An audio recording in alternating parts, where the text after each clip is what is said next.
Oh, whoa, this is a tough one. Here it comes. Somebody wants to know, is it true that William Shatner tried to drown me? I don't know. I know he threw me in the water when we were making Star Trek IV, and I was wearing a terry cloth robe, which quickly collected about 30 pounds of water. I sank to the bottom of the tank. I didn't see Bill Shatner come down to help me. I had to get that robe off before I could swim back to the top. And he never said, "Are you okay?" or anything.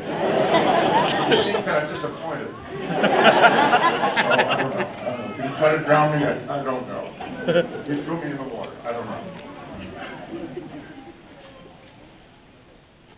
My parents came to the United States as immigrants. They came as aliens and they became citizens. I was born in Boston, a citizen. I went to Hollywood, I became an alien. And I'm going to show you some, well, first let me, look, I'm going to tell you some stories. Some of you may have heard some of these. None of you have heard all of these. And I'm going to show you some pictures, probably many of which you haven't seen.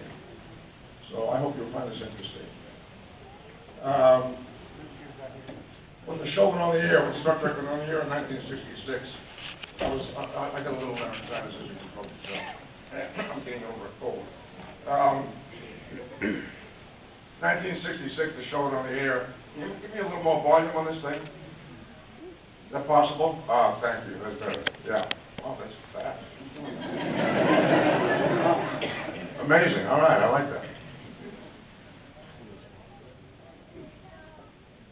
Show went on the air, and I had not made any plans to change my life in any way because I had been acting in films and television for many years, 15 years, really, but never in a character that had this kind of impact on the audience.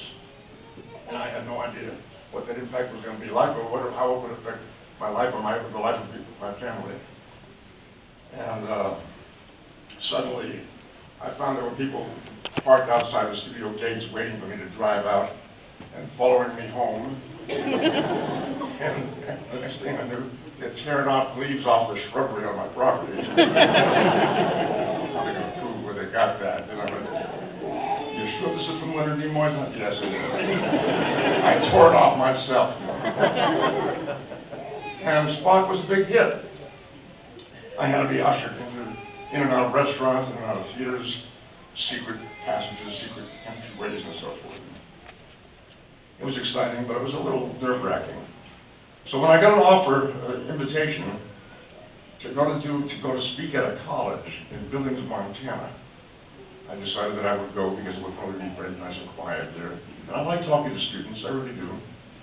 So I thought, this is a good getaway for me. This is what I'm going to do. So I flew to Billings, and I was picked up at the airport and taken to a local motel where they checked me in.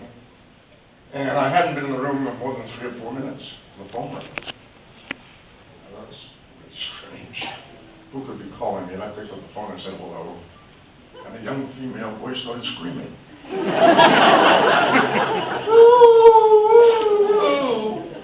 All kinds of strange noises coming out of her. "Is that you? Oh, I'm glad I get you on the phone. This is unbelievable." Oh. I said, "Who are you?"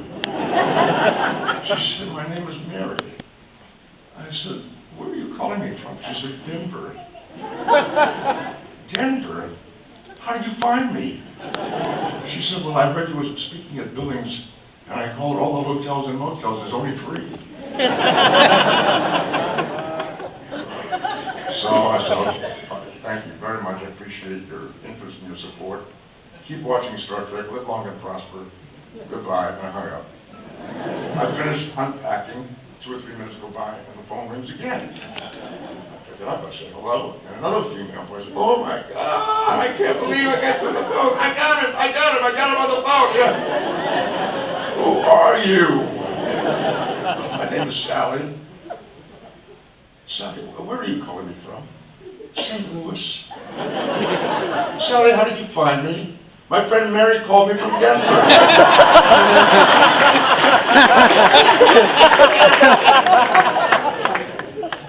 Unbelievable. This is the front of the building where I grew up. The lady on the left is my grandmother. And the lady on the right was a neighbor that lived downstairs. We lived on the third floor. This was in Boston, tenement neighborhood. The neighborhood was torn down in the mid-50s, an urban renewal project. But that's my grandma, who came from Russia around the turn of the century. And this was my gang. You had to have a white shirt to be in this gang. That's me on the left. Good bunch of people. Some of them gone, some still around, some of them still in touch with. Good bunch of people. We were very active in a settlement house called the Elizabeth Peabody House in Boston. And I was lucky to grow up in Boston. It was a very interesting city. A lot of academia, a lot of theaters, a lot of arts, museums, concert halls, and so forth. So I was exposed to a lot of that when I was a kid, which was very good for me. And when I was about 8 years old, I started hanging out at this place after school and on weekends. Peabody House had a sports program, and they had a science program. They had classes. The building was designed to serve the immigrants in the neighborhood. The neighborhood was all immigrant people for a turn of the century, and they had classes in how to sew, how to cook, how to keep a sanitary kitchen, how to do your laundry properly. Classes in English, because a lot of the people didn't speak English. We spoke a lot of Italian, a lot of Jewish people. And they also had a beautiful theater. And I started acting in that theater when I was about 8 years old, doing children's plays, and I continued to do that until when I was about 17, I was cast in a play with some very good actors, not professional, we weren't paid. It was still amateur work, but it was a very interesting and rather important play called Awake and Sing. This play had been performed on Broadway a few years earlier, and it was about a family very much like my own. It was about a Jewish family in the Bronx in New York, with 3 generations living in an apartment together, with grandparents, parents, and children. And that's the way I lived with my grandparents and my parents and my brother and I.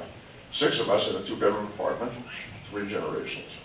And what was exciting for me was the first time I was doing an adult play. It was no longer children's theater, it was an adult play. And I was playing the juvenile, the 17-year-old kid in his family, and I was 17 at the time, almost 18. So I really identified with this character.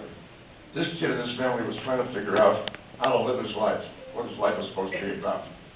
How do you find the right job for yourself? How do you find the right girl for yourself? How do you find out who you're supposed to be in the world? And the pressures from parents and all that kind of stuff that kids go through at that age. And I was going through it. I thought, wow, this is really, it's about me, it's about people, it's about real flesh and blood people.